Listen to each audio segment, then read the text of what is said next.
Greetings and namaskar. We welcome the very high level, apex level delegation from the University of Derby, United Kingdom.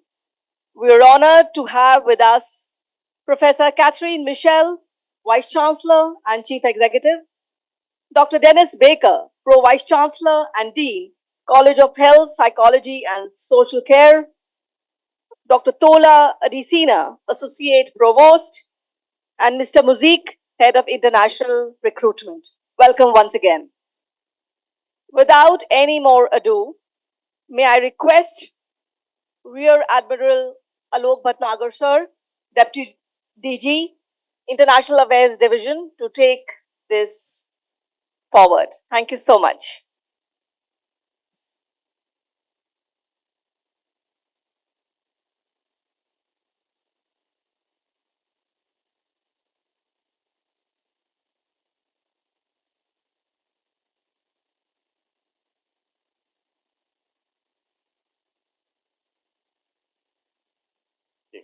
Good morning, ladies and gentlemen.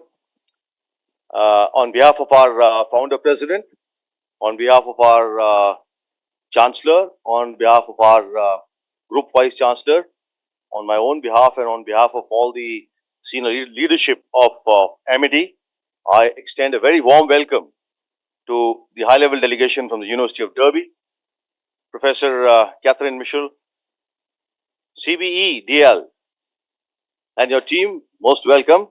We are honored to have you here.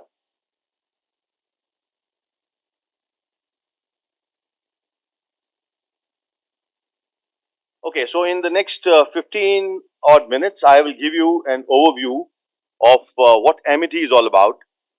Amity, as I've mentioned earlier, is the brainchild of our founder president, Dr. Ashok K. Chauhan, who's spending a few decades in Germany, decided to come back and start an education group which would provide world-class education to not only Indian students but students from abroad as well.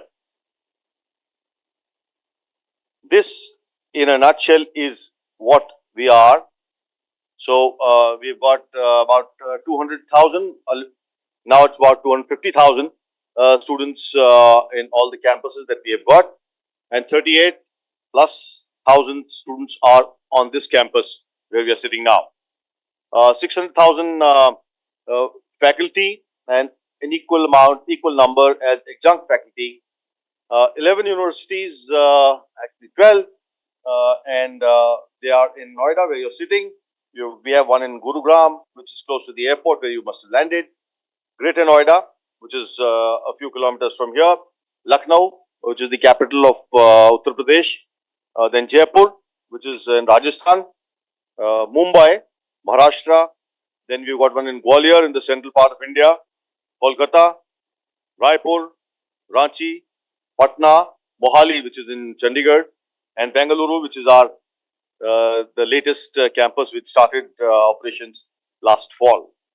We will show you glimpses of these campuses in a bit.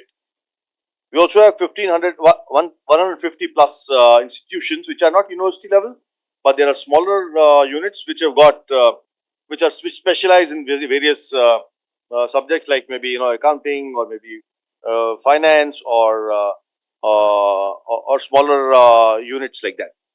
They are spread over the entire country. Then we have overseas campuses, as we mentioned, in London, Singapore, New York, Dubai, Abu Dhabi, Sharjah, Mauritius, South Africa, Kenya, Amsterdam, San Francisco, and the latest one in Tashkent.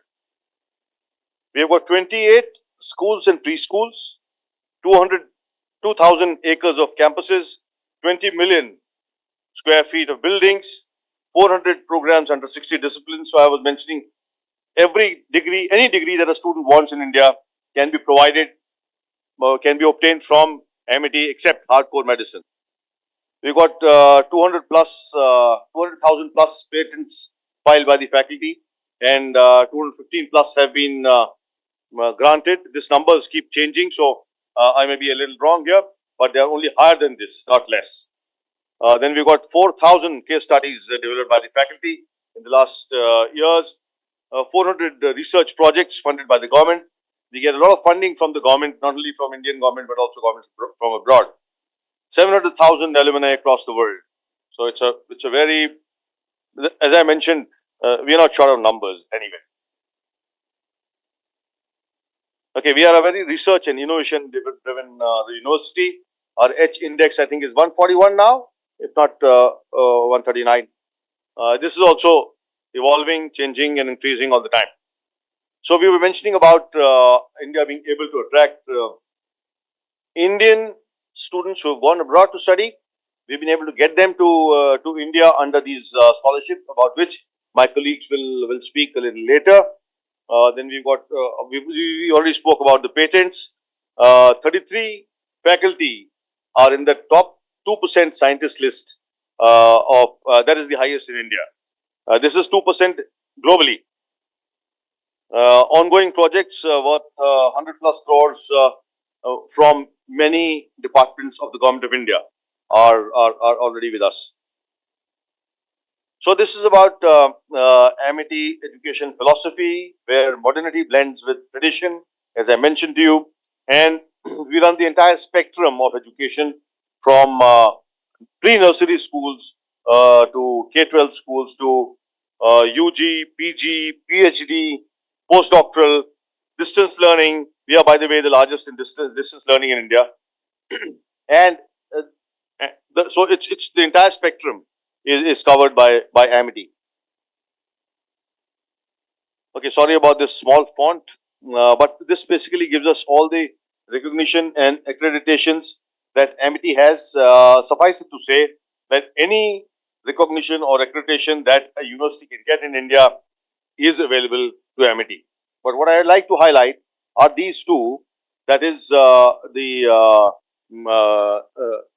accreditation from US and also from Western American schools and colleges accreditation, that is WASC. We have got both these, so it's easier for us to transfer credit seamlessly between universities in UK and US, and therefore with many other countries as well.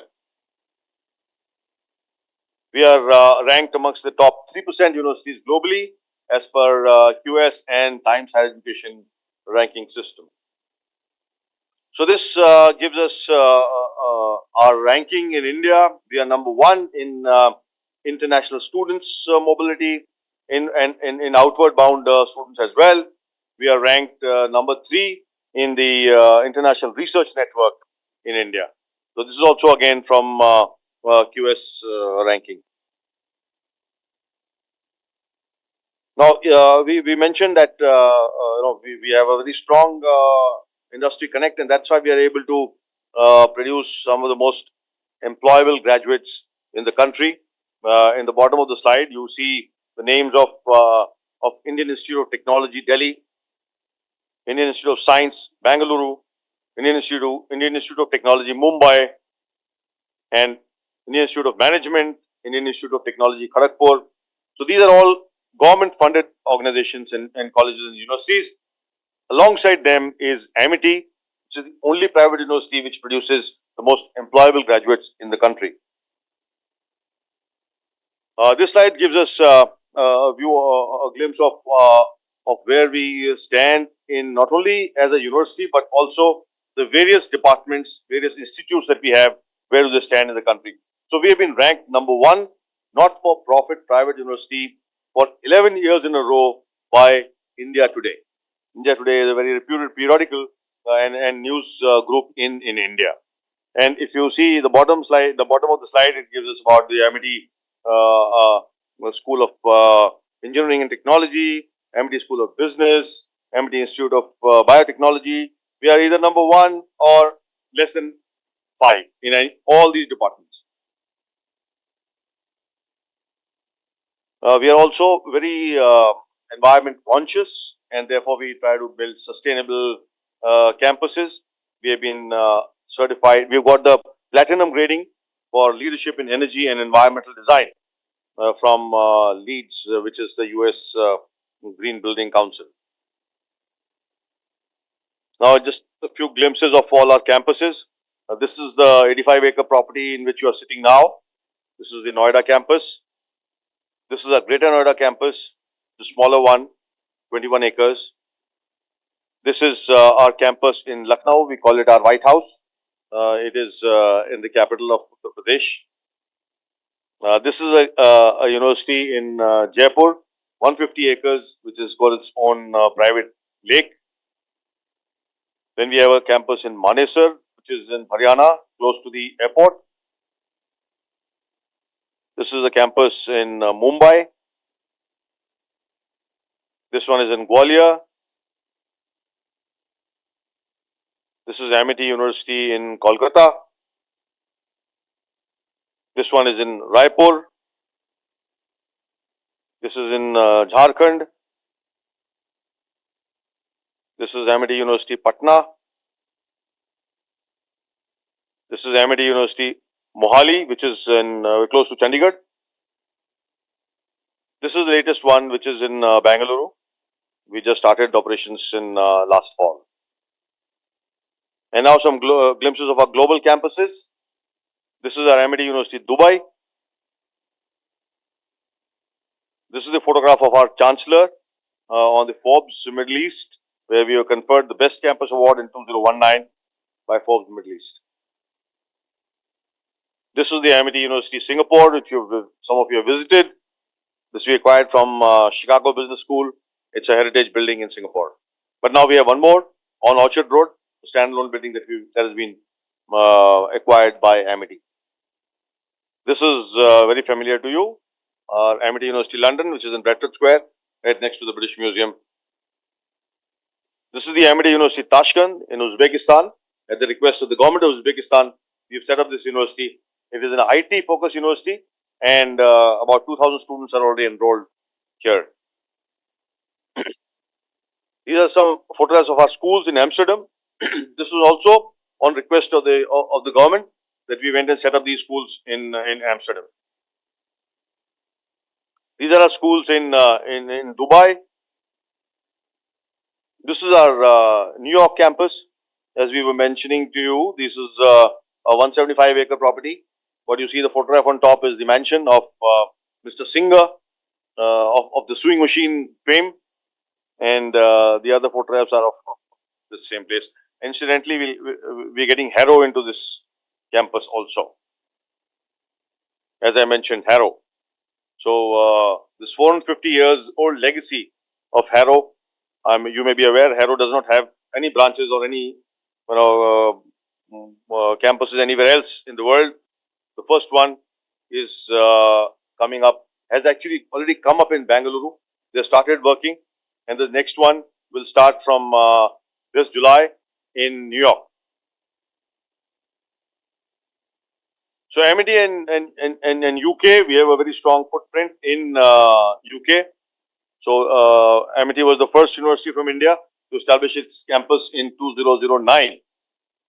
We are sending approximately 4,000 students to UK every year. Trusted partners of UK High Commissioner for grant of visa. So we just have to send a letter from Amity with the list of students, and they are granted visa without any problem. Because over a period of time, we have established a rapport with the High Commission, because none of our students have defaulted. When they go to UK, they come back as planned. They don't just stay back and they don't default. So that trust is there, and therefore we have no problems in getting visas for our students for UK.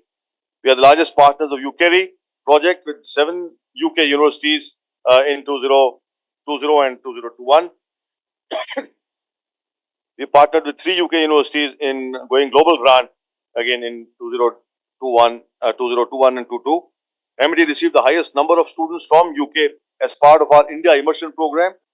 So we do this very often, where students from other countries like UK, US, Canada, Australia, they come to us for a 4-week, typically a 4-week India immersion program, but we can custom build it to maybe lesser duration. So this is basically to give them a glimpse of what India is all about. We give them a glimpse of India's customs, traditions, our our history, our we take them around to places like Taj, to Jaipur, show them Delhi, and give them some industry connect. So this is a very powerful program, and I encourage that you should also try and send your students for this. We also partners of British Council under Going Global, Tuning, and UKRI in this year. Under the new education policy, as you are aware, India has revised its education policy in 2020, and it has brought in a paradigm shift in the way we are conducting education from kindergarten till postgrad and PhD. This has also opened a large amount of opportunities for foreign universities in offering joint degrees, twinning programs, dual degrees. Uh, but the policy also lets a student get online degrees, which are also at par with degrees which are given for regular students. And also, there is an opportunity that you can do simultaneous degrees. That means your student can get two degrees at the same time if he can devise time and doesn't have any overlap. Also, this policy allows for bringing UK universities to India to have their joint campuses with Amity. So, as was being mentioned by the Group Vice Chancellor, we can, since establishing a university or a campus is very resource intensive, we can offer you a place here in Amity where you can open a small campus and run some of your courses here. And similarly, we can get a place in your university to run some courses. So it's a reciprocal thing, and we call it campus in campus, which can be looked at by you. Then, of course, integrating technology in building long-term, profitable, and sustainable partnerships through e-learning and co-branded programs. That will be part of our campus in campus as well. I mean, it will become easier if we do that. Offering meaningful internships and exposure to UK students through our India Immersion Program, during UKRI, and Going Global. So again, we are underscoring the India Immersion Program, which you must encourage your students to avail. Also, building research, training, consulting partnerships with short duration joint programs and certification. Also building consortium of UK and Indian universities to accept credits of each other and offer joint degrees and certification. This becomes easy because we have got US accreditation. Now, particularly with Derby, we would like to discuss articulation agreements in areas of engineering, psychology, fine arts, applied health and technology, engineering, and business. If there are some more areas where you would like to collaborate and do this articulation agreement, we will be very happy to do it. But before that, we need to renew our MOU. Also to explore dual degree agreements, also joint degree agreements, but let's start with one and see where we can take it. Also short-term mobility in India Immersion Program, UKRI and Turing. Also research collaborations and supervisions of joint PhD. So we have, for PhD, we have a guide and a co-guide. So the co-guide can be from Derby, and similarly, you can have your PhD students have a co-guide, which is from Amity. So these are some glimpses of our India Immersion Program. We had about 26 students from UK who came last year in July. So we're hoping to get much more this year.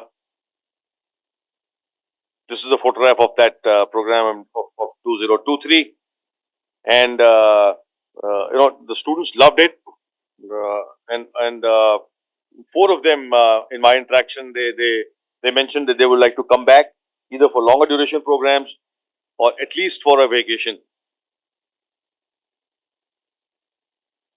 So we done a lot of international funded projects like under the new Colombo plan with Australia and USAID, also Erasmus Plus with Europe, and UKRI, as you are aware. So here's a list of universities with which we partner for under the UKRI. which is University of Sheffield, Surrey, Kent, Ulster, Northampton, Bristol, and Winchester. So we also do ambassador lecture series, which gives a more international flavor to the campus. Here you can see our group vice chancellor with His Excellency Ambassador Garrick Garcetti, the ambassador of United States of America. You have ambassador of Netherlands, your ambassador, your high commissioner, His Excellency Mr. Alexander Alexei, and also the ambassador from Finland. Amity also has this unique program for Nobel laureates to be associated with Amity. They come and spend time here, rub shoulders with students and faculty, and encourage both students and faculty to do better. As I was mentioning, we offer all degrees that anybody can offer in India. There are some degrees that are available only in Amity and nowhere else in the country except medicine. So this basically is a number of degrees that we offer, various disciplines and courses. This is best, of course, seen from our website. Our group vice chancellor spoke to you about this Pan-African e-network project, so I'll not delve upon it anymore. But suffice it to say that it's a very successful program, and now it has become e-Shiksha Bharati, which has been given a fillip by our present Honorable Prime Minister. So Africa as the global South is very close to us, and we are encouraging them to become more empowered through education, which is being done online by us.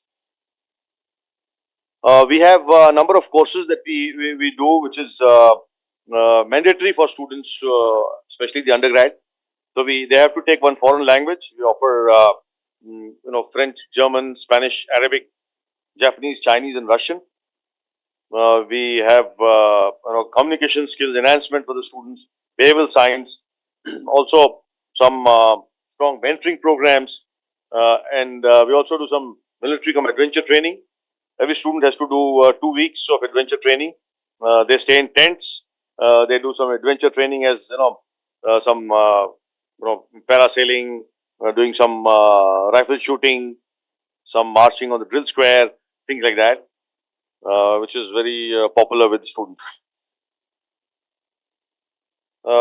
Also, Amity does skill and vocational training for the students under electrical, electronics, healthcare, logistics, construction, hospitality, and many others.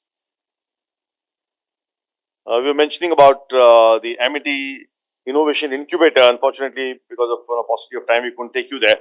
But this is a very happening place as well, and a lot of startups have been supported by this incubator.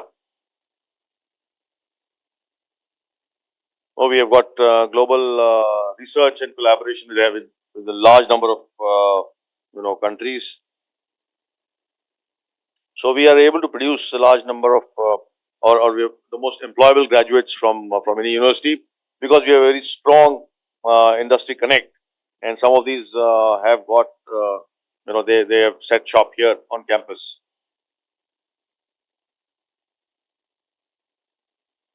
We also do training for many government organizations like the Armed Forces, the State Police, the Indian Forest Service, the Indian Administrative Service, and also now for the Election Commission as well. So these are short duration courses for 1 or 2 weeks.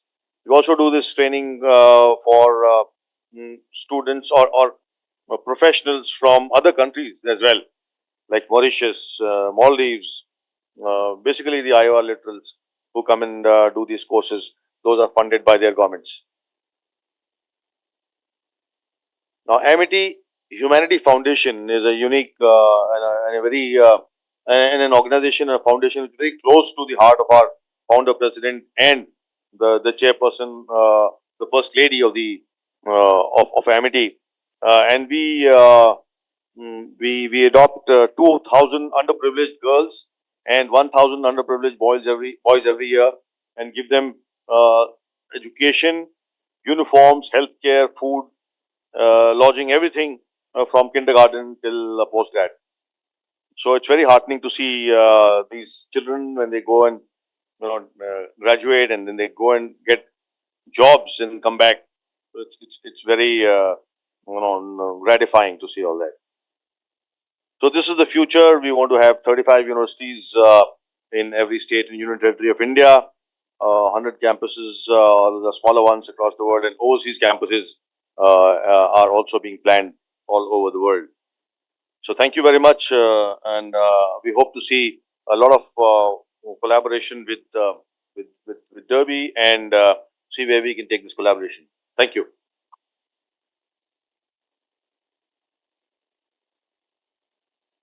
Thank you so much, sir, for your very comprehensive view of what we call the Amity universe. Before I go forward and invite Professor Catherine for her opening remarks, I would briefly introduce her. Professor Catherine Michel is a Vice Chancellor and Chief Executive of the University of Derby. Her academic background is in psychology, and she continues to play an active role in research. Before she came to Derby, she was a Deputy Vice Chancellor of the University of West London. She had special responsibility for academic provision and quality. She was previously Pro-Vice Chancellor, Academic and Student Support Services, and Dean of Students. She was a Welcome Fellow at the Institute of Psychiatry, London, and over 7 years, and have studied in the University of York and London. Welcome, ma'am. May I request you to deliver your opening address? Thank you.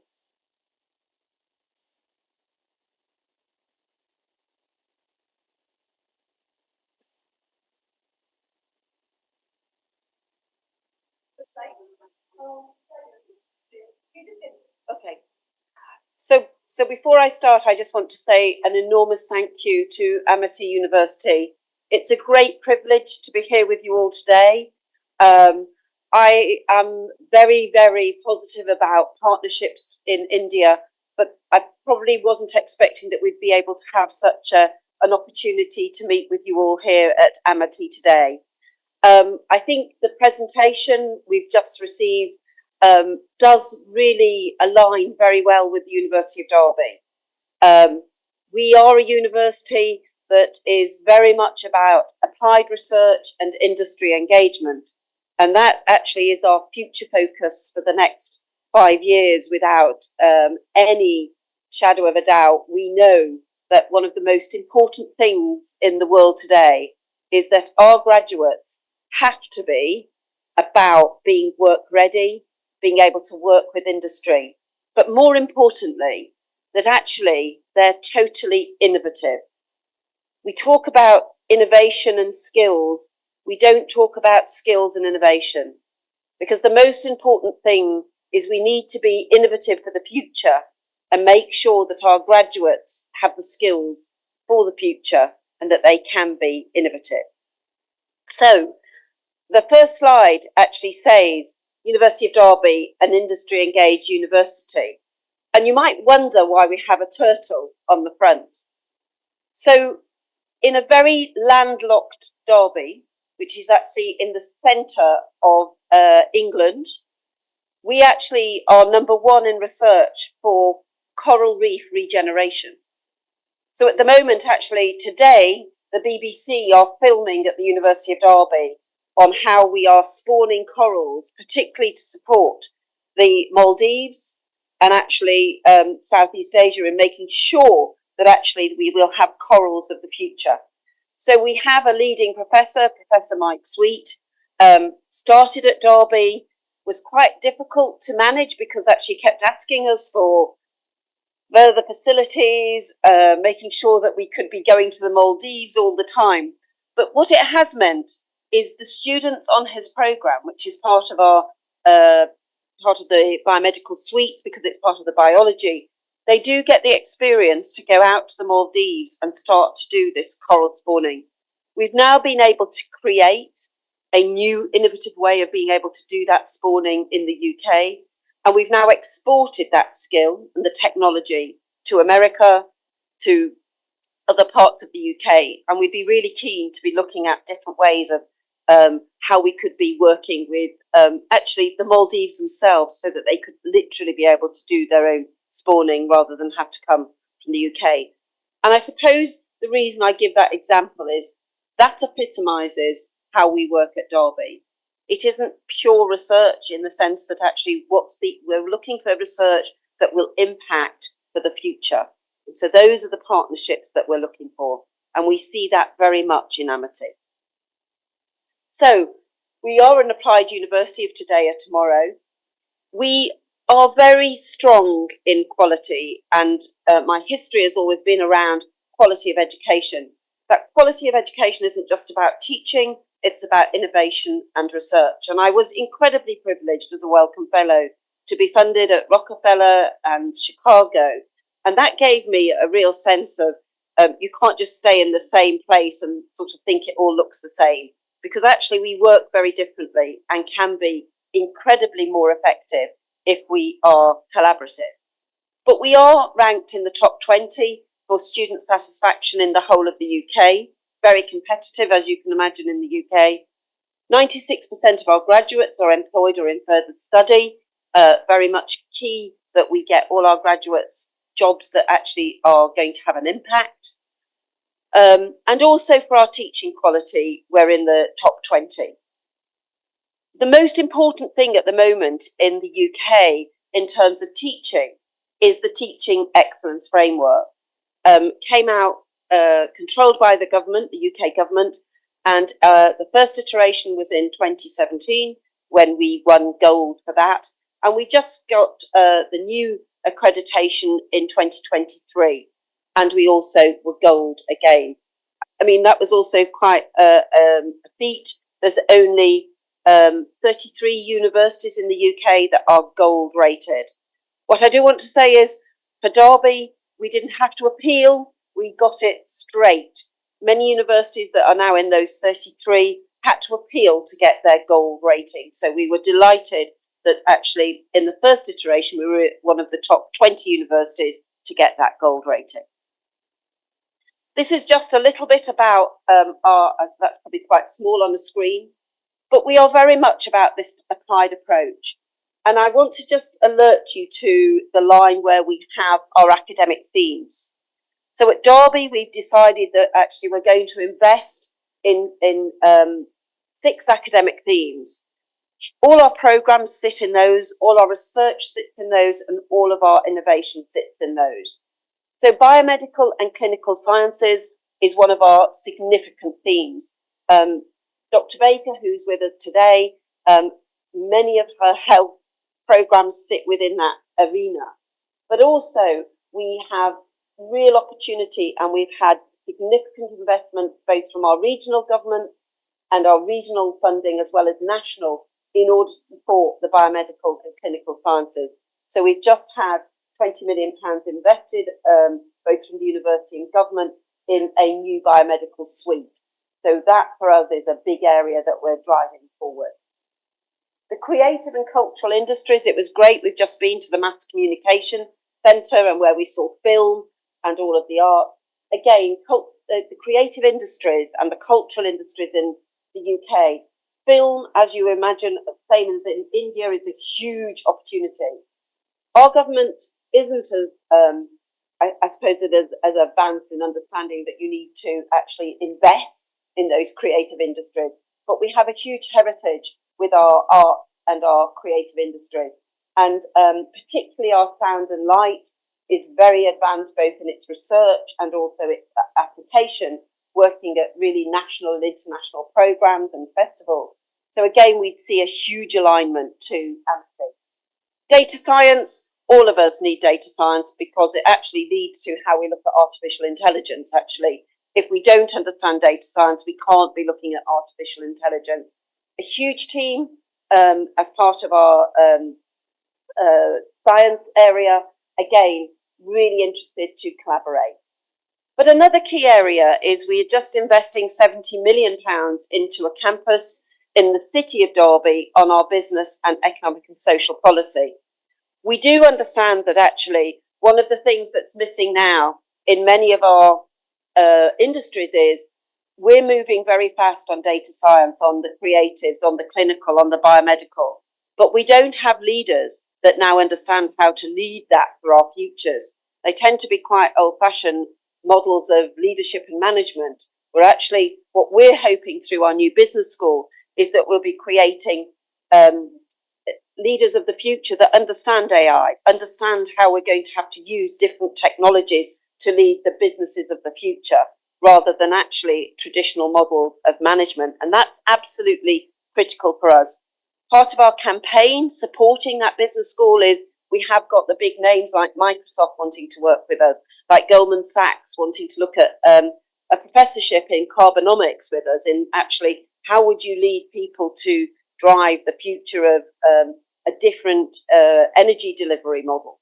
So we're really trying to work significantly in those partnerships. But we are also a university that is about our public sector. What we do know is health is a significant failure. We still see massive deprivation in our countries, both in the UK and in India, where health isn't reaching every part of our communities. So for us, the importance of the public sector through education, through health, through a vast array of social work, all of those different needs, we have invested significant commitment. And that's also about making sure that we can also be making those opportunities for those communities that actually are more deprived to get the education so that they can change their own communities through a public service delivery model. So what we do want is that we are, and again, Dr. Baker's here, we are training people within our local communities to be the future nurses, to be the future social workers, so that actually they have an impact on their local communities where we see the deprivation. What you don't want is a whole host of people that have their own ideas from a very middle class and upper class background trying to infiltrate the difference, whereas we want that people are going to be making the change themselves. And clearly, zero carbon. We are very, very much engaged with sustainability. But actually, we are very, very lucky with where we are situated in Derby. We are the global headquarters of Rolls-Royce, and therefore our partnership with Rolls-Royce, who is looking at the different types of energy, nuclear energy, clearly hydrogen, and actually how we work in order to get different energies delivering the future of all of our economies. So those are really how we see every one of our programs embedded in each of those academic things. But the other bit as being a CEO is our people. I actually think people are actually the most important element of actually how we can be successful. Because actually, if you don't value your people, if you don't make sure that your people are bold, are future focused, and actually only want to deliver brilliance, none of us can be successful. So I am very pro AI, but AI is only useful if we continue to value the people that are going to be working on it, so that we don't get into a society that is corrupt rather than is actually going to change the world for the better. So our approach to industry engagement, I've talked through a lot of this, but actually what we want is that industry is part of our programs. And again, we have huge opportunity that actually we want that our graduates are part of that industry engagement, that every one of our courses actually allows them to have industry expertise coming in, teaching and training them, because actually we want the partnership to be between the university, industry and the graduate. Because actually if the graduate isn't part of that experience and we're just sort of in a very transactional model with them, we won't be able to change and benefit for the future. So that's really a very key part of how we drive our partnerships. And we are very lucky, as I said, about why we've moved to that industry engagement. We would call, though, our public services industries. Education is an industry. We sort of, I think, have always thought of education not as an industry. It is an industry Higher education in the UK is probably the most cutthroat industry at the moment in terms of how competitive it is. So we also see health as an industry. It's not just a public service. We've got to be thinking about what the future of that health arena looks like. What we don't want is just creating more nurses, more doctors. What we need are, what are the most innovative, I suppose, jobs for the future in health that actually are about how can we have a different workforce that actually is going to be utilising AI, utilising all of the technologies that we can have. We clearly need the workforce, but we need to be thinking of the future workforce and how that's going to deliver. Innovation and research, as I said, is really important to Derby. And we are really delighted that actually in our last, I noticed you put up your the number of people you've got in the Harvard rankings. And so again, we are keen that many of our staff are moving towards those rankings. Again, we didn't have 33, but we're nowhere near as big as Amity, but we have 4 staff that are identified in those Harvard rankings in the top 2%. One of them's linked to health, but 2 of them are linked to our business school, because actually that whole innovation about leadership and management is actually where we're seeing the cutting edge delivery. What we are, though, very keen to do is actually as having that real world impact that I've talked about. So all of our professors that are now appointed have got to have that real world impact. What we don't want are professors that sit writing somewhere in the distance. We want professors that are at the cutting edge and are actually working with our industry partners so that we're taking the university forward. There's a picture there of Chris Sampson, who's one of our professors, worked at Cranfield University for quite a long time. But his research is having a bigger impact worldwide than we've ever imagined. He's working on concentrated solar power as a non-alternative energy source. And actually that's out in Africa at the moment. He appears more time out in Africa than he does in the UK. But fundamentally, that's actually a key element for us. And we're also into lots of technological approaches to detections of cancer through either our radiography department, but actually we've been doing some work on HPV, positive head and neck cancers, improving early detection with our local trust. And our trust in Derby is the second largest in the UK. And I'm just going to finally close on skills. As I said, skills are really important to the University of Derby and how we look at skills. One of our outstanding, I suppose, elements that we've been able to drive is skills for health.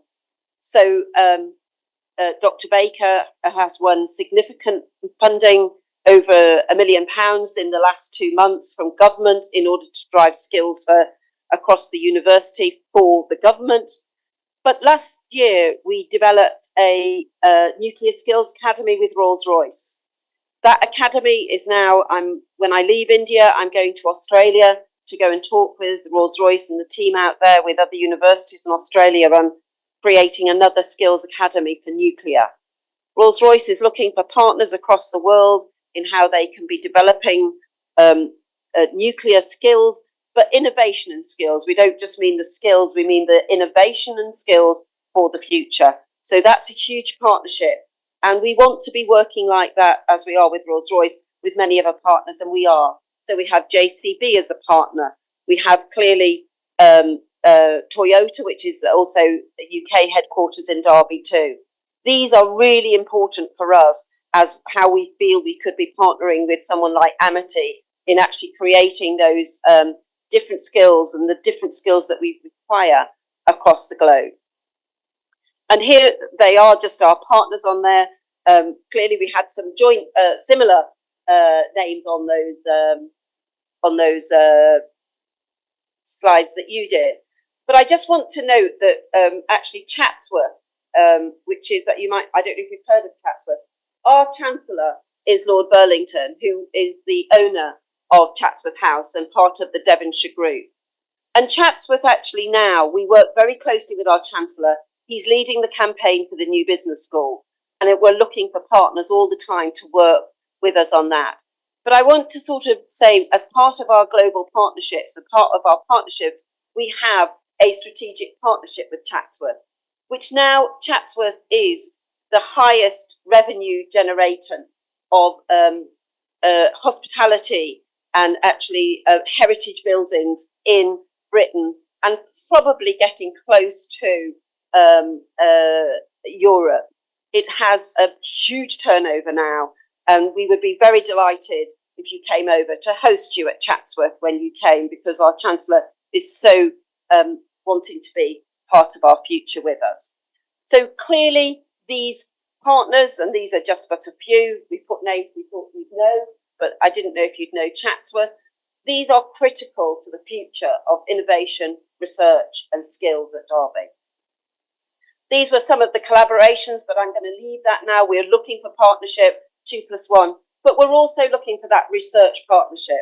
We're really keen to get staff, students to be collaborating on PhDs, but what we have got up there, actually we haven't got allied health up there, which you had, and clearly allied health for us is absolutely huge as part of our opportunity for the future. And again, we're really keen in terms of the research collaboration, jointly funded PhD positions, visiting fellowships. But for me, joint research projects are often the way to drive the future. And with those industries, we also know that our industry partners are looking not just for UK partnerships, they're looking for global partnerships. And so we'd be very keen to be able to do that. And I feel like we might be short for time. So thank you very much. And I hope that gave you an insight into Derby. Thank you, Vice Chancellor. Thanks for this very educative and informative presentation. I'll have to right now hijack you and take you to that other event where the Group Vice Chancellor is waiting for you, all three of you. We are bidding for the Paralympics, so we just want you to come there. And I must apologize to all our delegates here also. But there is an urgent requirement of us to go there. Founder President is also waiting online there. Let's go. Yeah. I'll help it. Okay. Thank you. Thank you. Yes. No. Yeah, we're very keen to be working. I don't have a card, but can I give you? I have already. You have the. I got my card, but all the.